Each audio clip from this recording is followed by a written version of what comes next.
war schon immer ein Fan von Bass und ja, Druck. Ich glaube, das hat sich von meiner frühesten Jugend dann bis hin zu X-Base 09, also der erste Drumcomputer, so durchgesetzt, dass ich einfach ein Ohr dafür habe, was gut klingt und was Druck macht.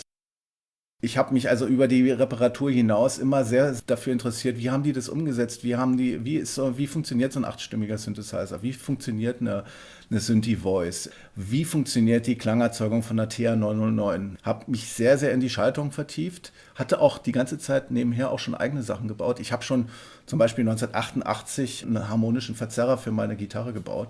Aber das waren noch nicht komplette fertige Produkte, das kam dann erst später.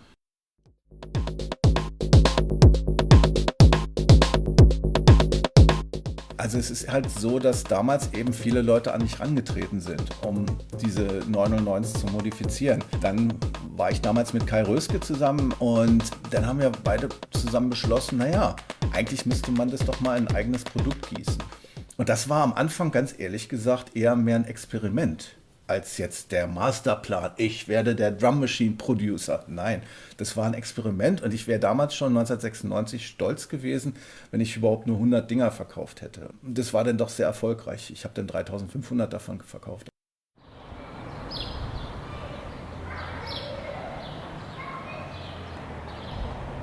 Ich bin wirklich Mädchen für alles. Von E-Mails beantworten, über Produktion organisieren, bis hin selber noch teilweise Baugruppen zu schrauben.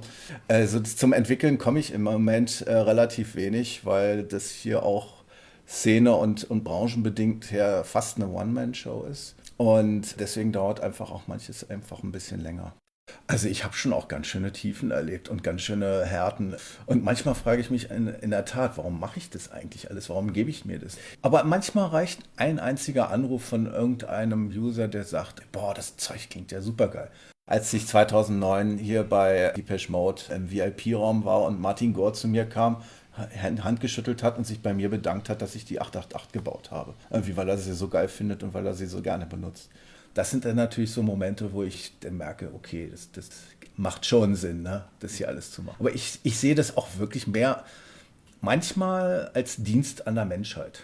Das klingt jetzt sehr pathetisch und sehr überzogen, aber also ich hatte schon einige Widerstände. Also Mitte der 2000er Jahre war ich kurz davor, hier den Laden dicht zu machen. Aber seitdem, das hat einmal Switch gemacht. Plötzlich ging das bergauf. Das war unglaublich. Also Anfang der 2000er war der unglaubliche Plug-in-Hype. Da haben ganz viele Leute gesagt, das Zeug klingt doch genauso gut. Ich brauche das nicht. Also ich weiß zwar, dass das analog ist. Vielleicht hört es irgendwie noch einer, aber irgendwie Otto Normalverbraucher hört es absolut nicht mehr im Mix und das ist absolut gleichwertig. Ist es eben nicht. Na gut, bei Hardware spielt ja auch noch das Haptische mit da rein, aber eben auch der Klang. Ein analoges Instrument hat Authentizität, weil man es analog baut. Und wenn man etwas simuliert und etwas nur so klingen macht wie das Original, ist es nie das Original.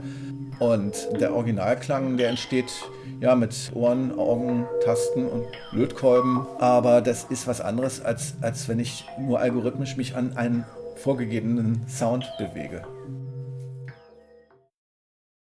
Verkauf direkt an Händler. Das ist 90% des Umsatzes und auch in Übersee wird es direkt an Händler verkauft. Also ich mache sozusagen Eigenvertrieb. Ja, die Zukunft geht schon eher dahin, dass ich mehr meine eigene Kunst machen will. Das geht mehr in Performance, in Klangkunst und das ist eigentlich das, was mich wirklich auch persönlich interessiert und selber spielen. Ich habe keine großen Expansionspläne. Ja, ich lasse es einfach mal rollen.